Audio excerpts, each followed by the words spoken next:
beat it. Hey.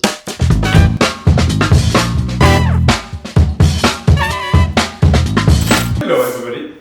Before we start, let me introduce myself in a few words. My name is Antoine Lamy. I've worked for the last 17 years in the recruitment consulting industry. I worked during 10 years in Singapore, and I've been based for the last 4 years in Shanghai, in Lincoln. I worked in Paris, on Hong Kong too, and Vietnam in a previous life. I had also the chance to cover various functions, sectors, and levels of seniority. So as you can see, I've been lucky to have very diverse experiences. But there is one common point, which is why we are here today. Since 2005, I have been representing and promoting talents. So I go by as a talent agent. One of the best jobs in the world, isn't it? In this masterclass, I'd like to introduce you the skills and behaviors I believe are key to be a successful talent agent. There's many ways to succeed, but we identify 4 core skills. And whilst you find your own style, you develop your own approach, we encourage our talent agent to hone each of these skills and behaviors. Don't be too concerned if you don't have them. I did not have them when I started, and to be fair, I still don't have them now. Just invest time in developing the missing skills and use your strengths. In this session, I'll give you a high-level view of each of these skills and behavior. And by the way, whether you speak to a candidate or a client, they are people. They are talents. So the same techniques and the same skills should apply. Many times, I'm asked to explain what I do. The hardest are to grandparents and young kids, because they are not business people. To grandparents, I have to explain I don't steal. I'm creating opportunities to people, not stealing one person from one company to the other one. To young kids, I will actually compare with talent agents of sport athletes, of comedians, of actors, actresses, which means I'm promoting them, I'm promoting my talents, I'm helping them to have the role, the career of their choice. So we do create opportunities. When I was in Singapore in 2007, I had the chance to work for the real estate industry as a recruiter, obviously as a talent agent. So I was working with candidates and clients which were working for contractors, real estate consultancies, property developers, and investors. And I was helping them to work with each other. So I was helping often candidates to move the ladder, moving from consultancies to developers, developers to investors, and helping my clients to find the right candidate, the suitable candidates for them, who will have the skills to be able to ultimately work for them, not necessarily coming from the same environment. So that's what I say, promoting people, helping people in their career, but also helping companies in finding the right talents for them. So ultimately, what we do is business advisory. What's more important than finding a job to somebody? I don't think there is many more important things. Probably, the only most important one will be finding a partner, life partner. And those 2 things are very important for 2 reasons. One is obviously we spend a lot of time with them, and they are very important people for us, the jobs and the people we work with, and obviously the life partner. And 2, it's because it is irreversible. To an extent, obviously to an extent, but this element of irreversibility makes us have a job which is even more important. Let me give you an example here. You worked in sales for 6 years and then you want to have a finance position. So the steps that it requires will not be easy ones, because you will have to study, you will have to find a job and go back probably to step 1 in your career. So not easy and not really reversible. It's actually one of the jobs that we have to do to help people to make the right choice in their career, which will impact them for the longer term. Prior to that, we didn't have so many choices. So we started a career somewhere, then we ended very often in the same place. Now we can move, which is fantastic, but it still requires some external advices, and that's why we are here. Let me illustrate our job making an analogy now. A few years ago, 40 years ago, a tunnel was built between France and England, and that was in the late 80s, early 90s. It's been a long time England wanted to be linked to actually the continent, not France. So it's going back to Napoleon time 200 years ago, there was a lot of thoughts about it. And it took shape only 40 years ago. Imagine the numbers of challenges that people had to face. The obvious one would be the technical challenges, then political, then economical challenges. Technically, it goes without saying, it's a lot of difficulties to dig in between two lands which are 50 kilometers away. Government change, so it makes all the politics climate a little bit different, and it costs a lot of money. So all those had to be overcome, which we did. But one of the toughest ones that people don't think about are the cultural barriers. Not that French people don't speak English, we can do that, but the communication styles were quite different. And then the lack of trust that one has for the other one. So these were the things that we needed to overcome. And you see me here coming, it is exactly the same in recruitment between two parties which have to align interest. So here it is how it looks. The two countries meeting, digging 25 kilometers each, and meeting each other in between, exactly like a candidate and client interest will meet in between. And now I have to say that if the French and the Brits could dig 25 kilometers each and be happy to meet in between, I think a lot of recruitment process can be made. As technology and society change, our job has changed too. Communication was very different before. Not that Pigeon did carry CVs, but I remember a former boss of mine was telling me that he was collecting CVs by post. And then we used fax machine.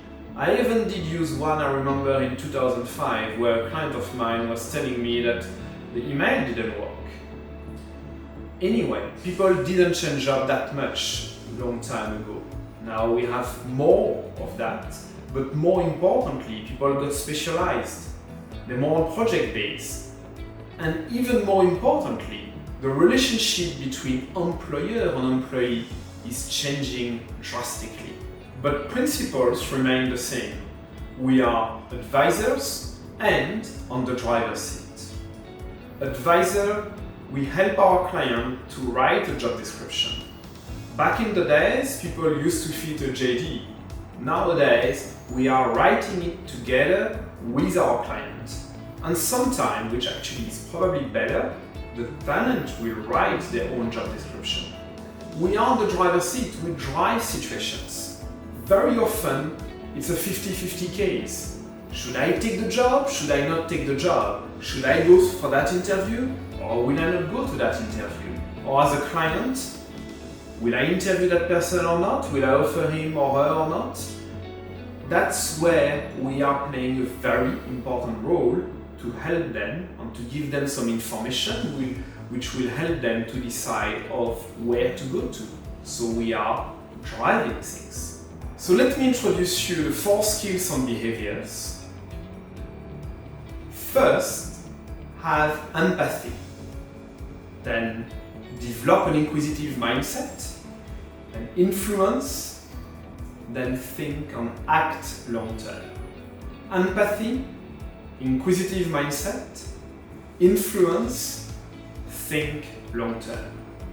And before I dive into these skills, we must remind ourselves that we have a mission and we make an impact in people's life. And two, we are very lucky. We can enjoy great moments with our talent. Empathy. So what is empathy first? Empathy is the ability to understand and appreciate another person's feelings and experience. So there is that element of feeling, of knowing, understanding the other one. It might sound a little bit cheesy, but do you like people? Do you care? Are questions that we should ask ourselves.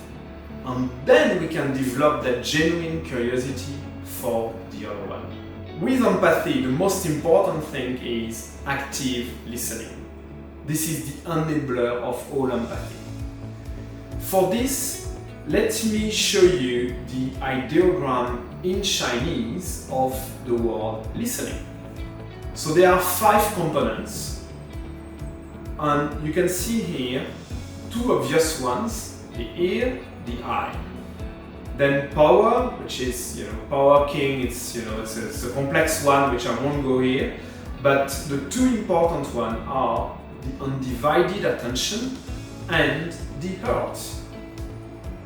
Undivided attention is being in the moment, being focused. Highly important, obviously. The heart, for that I will quote The Little Prince, written by Saint-Exupéry. The fox says to the little prince the following sentence: "It is only with the heart that one can see rightly. What is essential is invisible to the eye." So what is essential is invisible to the eye. So it requires heart to listen. And I do hope you are listening to me with all your heart open.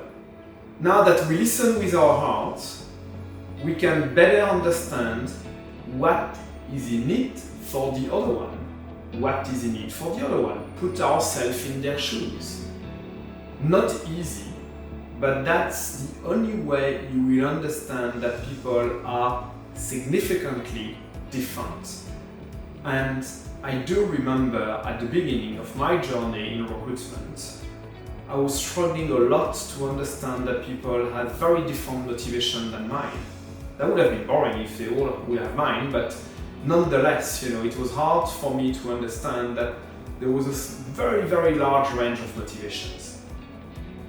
So ultimately, that genuine interest that we have for the other one is the key. And that should be in all aspects and at all time. Small note here on the empathy. By the way, our leadership advisory practice in Shanghai is having regular sessions, and one of them is about empathy. So I encourage you, if you want to know more about it, to attend to the session. So it's something that we need to have and to show at all times, especially to our talents. I will share with you now an example which happened a few months ago. So we had a lockdown in Shanghai. I was quite lucky because I was living in a big compound where I could circulate within the compound. I was with my family, and I had enough food, or too much food actually. So I was lucky. But my talents, some of them were not that lucky, and they had also a lot of wrong hopes that things would get better very soon, which didn't happen so soon. And then they felt the pressure from their bosses. They were alone, they couldn't share a lot of things with people. And even if they were not alone, I think sometimes some didn't want to share their struggle with their spouse. So I was there, independent, and maybe someone who could bring more positive news. So I had to be there, not sharing about how my life was easier than them, but listen to them and sometimes give them some advice, but just, I think simply be there. So we are here with our talent during the good time to celebrate, and that's fantastic, but also during the most challenging time where we are feeling for them and we are helping them. Having empathy helps us to develop trust and rapport. Trust and rapport are very, very important, obviously, and depends on culture. Chinese people and people from Latin countries tend to have rapport first before giving trust. And anyhow, trust often takes time. You're going through a virtuous cycle and we are becoming trustworthy. That's why we become trustworthy. We need to meet twice, thrice our talent before the real trust starts. And then we have to do that in a very authentic way. So creating rapport and trust is essential in our job. So building trust and rapport has to be done with a balance. It's not a police interrogation. It's neither being under a shrinks coach. It's somehow a business meeting. So we need to listen, but we need to speak too. We need to have a conversation. And we need to create the right environment for the other one, the environment that the other one is comfortable to put people at ease, because they don't see talent agents very often. So we have to be amiable and create that safe environment. And be mindful that confidential information here are shared. So not to be invasive in any ways, keep some distance, keep the balance that the other one is comfortable with. Now that we have empathy, which is a prerequisite to be a successful talent agent, let's look at the second skill, which is the inquisitive mindset. Everyone says, hire curious people, they will learn. Can be more true. And I relate to the following statement. Judge a man by his question rather than his answers, which is a famous quote from Voltaire, a French philosophist. So as a talent agent, we should know a little bit of everything on a couple of things super well, on things that we are passionate about. A bit of everything because we are curious people. And for this, we created Beyond Your Horizon sessions, which happens all across Lincoln, across different practices, and more importantly, different geographies. Then all our talent agents are not only aware of what's happening in their world, but in the other one worlds. And then, because we become interested, we are then interesting people. So I won't go to all the techniques of questionings because that's not the purpose of that session. But I encourage you to listen to the good journalists and the good podcasters and to take some takeaways out of it. But I'd still like to go again to the active listening topic because it's so important. I recall instances when I started in recruitment in finance, then later in real estate, and then more recently in China. At that time, I didn't know about recruitment, then later on I didn't know about real estate, and then again later on I didn't know about China. So I had to be 100% in the moment. So that's this undivided attention that I had to develop. And obviously, yes, it's part of empathy, but it's a lot part of being inquisitive. I was inquisitive because I had to. Later on, I assumed. Sometimes, not all the times, but I assumed. And then I did sometimes routine job brief, routine interviews. My talent found me probably not that interesting, too assertive, sometimes annoying, and I missed some of the information. I do apologize for that. And some probably have chosen different talent agents, which I understand. So I will illustrate now with an example which is at the intersection being self-centered and too self-assured. I will give my name to be nice to the person it happened to, but for you to know, it is not someone from Lincoln. So it's a conversation over the phone. So let's imagine I'm that person. Hi, Antoine speaking. Antoine Lamy speaking. Antoine Lamy Lincoln. Then the other one now recognized who I was. So we should not assume we are too unique, and obviously not any preconceived ideas, because as I often say, the assumption is the mother of all concepts. So now that we don't assume, yet there are very different layers of listening. Yourself, the content, context, the insight, the meaning. And because it's not a training about listening, we won't go through all the techniques in detail, but I encourage you talent agent, potential talent agent, to get trained and more importantly, to practice it every day. Practice it in your professional life and in your personal life too. Listen to the big and the subtle messages. Then you will get all the info. Then you will influence. As talent agent, we should speak business, which anyway elevates the talk. Two things here. We need to understand the hard skills and the soft skills, or better, the human skills. So to understand the hard skills, we develop an expertise. An expertise in a function, sector, geography, and type of offering. Take, executive search, including executive interim management and leadership advisory. And then we have more depth, more substance. We are credible. Because we understand our ecosystem, again, the function, the sector, the geography, and therefore we do create those opportunities. But we only can create them if we also understand the human skills. And for that, we need to have assessment tools and be able to discuss them with our talent to get the other perspective, and from there, to be able to understand someone in a deeper way. For the first 13 life of my life as a talent agent, or as a recruiter, as I called it at the time, I didn't have access to that. Now I do, and I have to say, it changed a lot my professional life.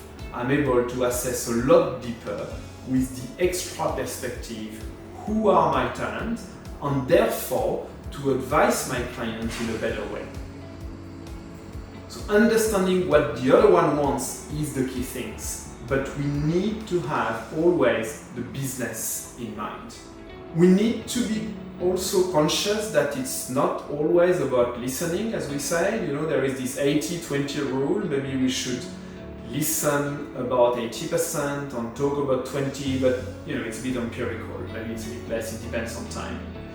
We need to balance as well business and personal drivers, but balance according to the other one. And when we discuss about someone's previous lives or career aspirations, we need to focus a lot more on the what, on the how, than on the why, which can be a little bit confrontational. So now, we spoke about the two first skills, which are empathy and developing an inquisitive mindset. They are the skills that good journalists, good podcasters will have. So now let's speak about the third skill, which is persuasion and influencing. First and foremost, get your facts right. The facts and figures are key. This is why I like to hire engineers and finance people as talent agents. They have high sensitivity to what's correct and what's concrete. Then we need to be mindful of cause and consequences. Think of the long-term career aspirations. Someone tells you, and today in my career, my ultimate goal is to become a CEO of an SME firm. So what does he or she has to do is the things that you will need to help him on.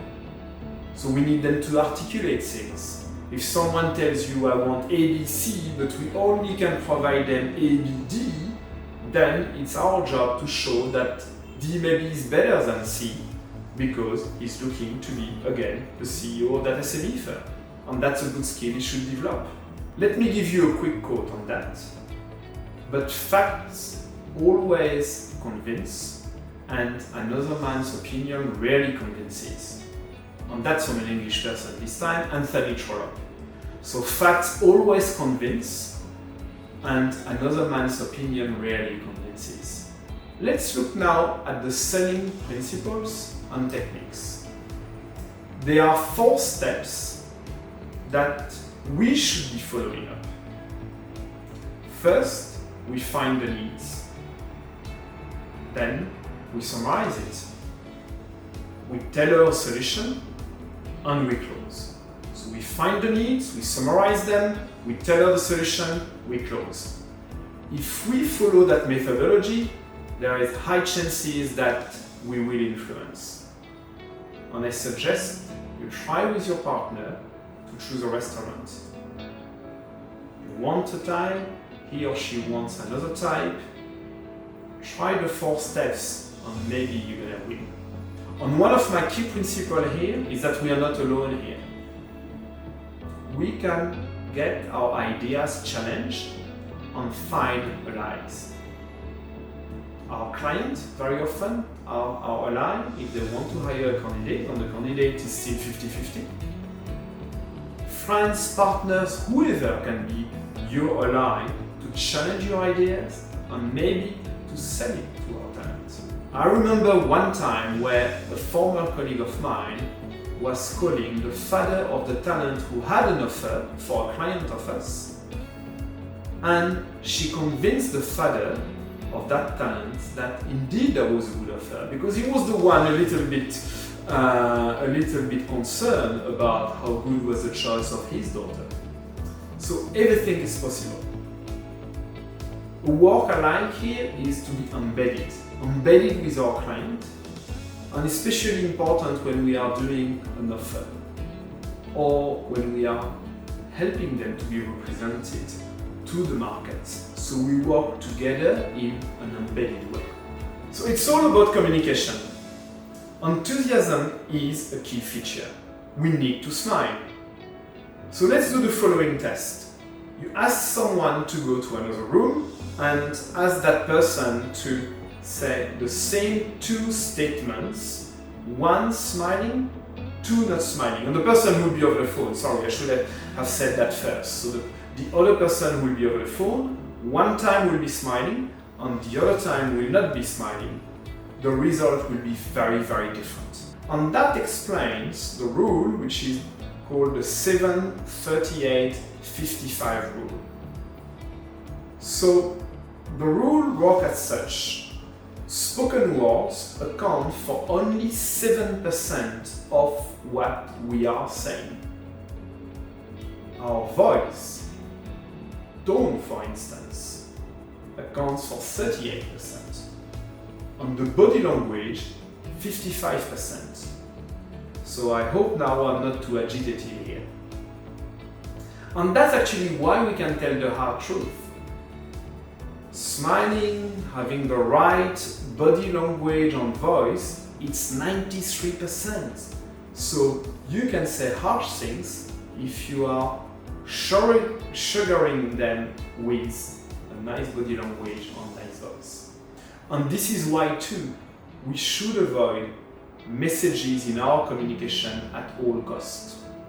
In China we have WeChat. WeChat is a fantastic tool, we spend a lot of time with it. But it cannot replace the calls, and actually the calls cannot replace the meetings. I think that any call longer than 20 minutes should be a meeting, unless you're in a very different geography. And the same applies to message. Don't send a message if you can call the other ones, unless it's very, very short, and it's just a very small piece of information. And for instance, if there is an offer, I will always do that face to face. And I will always present the offer to my talent when I'm myself very convinced it is the right offer. And then we are a lot more impactful. We have to be mindful of not selling too much. And that's because it only works when it's beneficial for both parties. If it's not, if it's misused, then it is manipulation, which is not good for sure.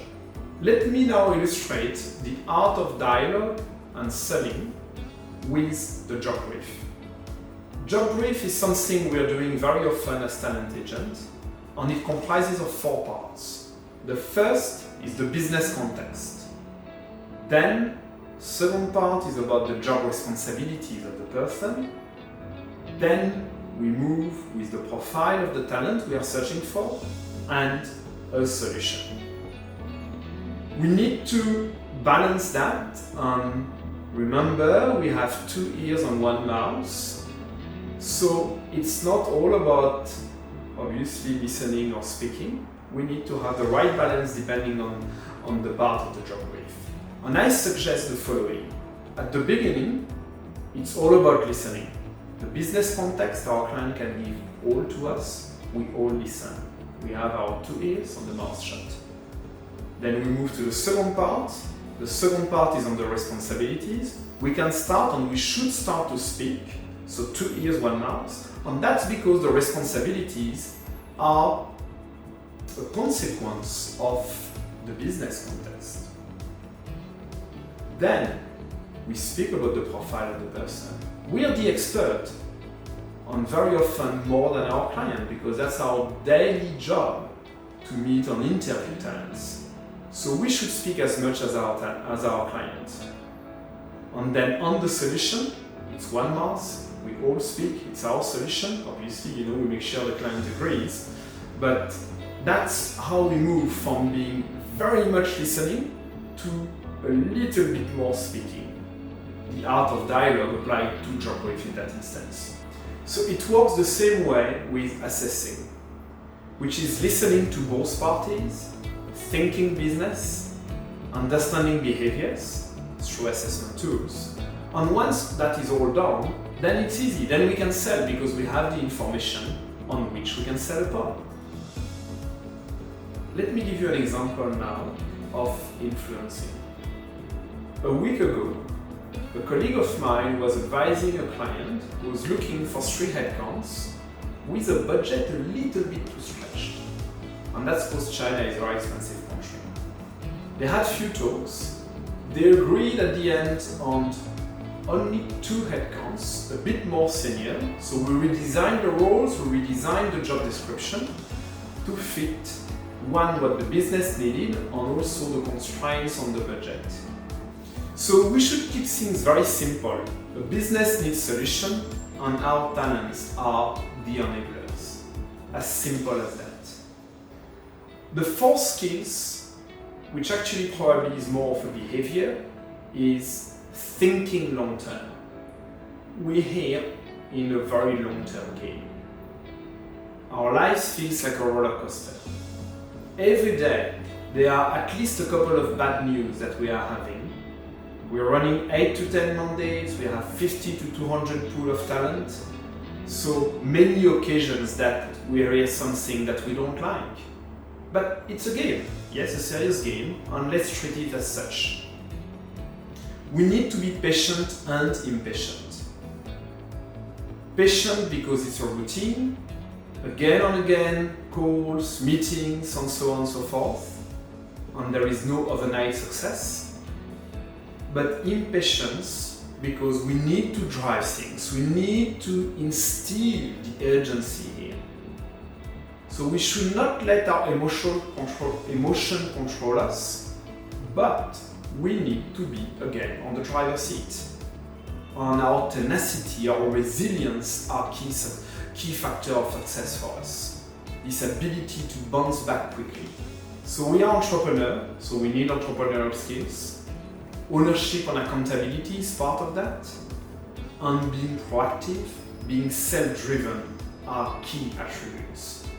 We are ultimately the CEO of our own little businesses. Yet, we still want very often immediate results. And I cannot count the numbers of talent who told us, I was recruited by someone else, but I'd like you to be my agent. And maybe that's the success. You see, we don't need to think success in terms of transaction. Sometimes giving a free advice is a success. A good action, helping a friend, helping the spouse of someone is a good thing. So empathy and this ability to think long term are the mindset of Lincolnians. I'm very happy that it's something which distinguishes ourselves from good recruiters. We will maximize the second and the third skills, which are being inquisitive and being able to sell.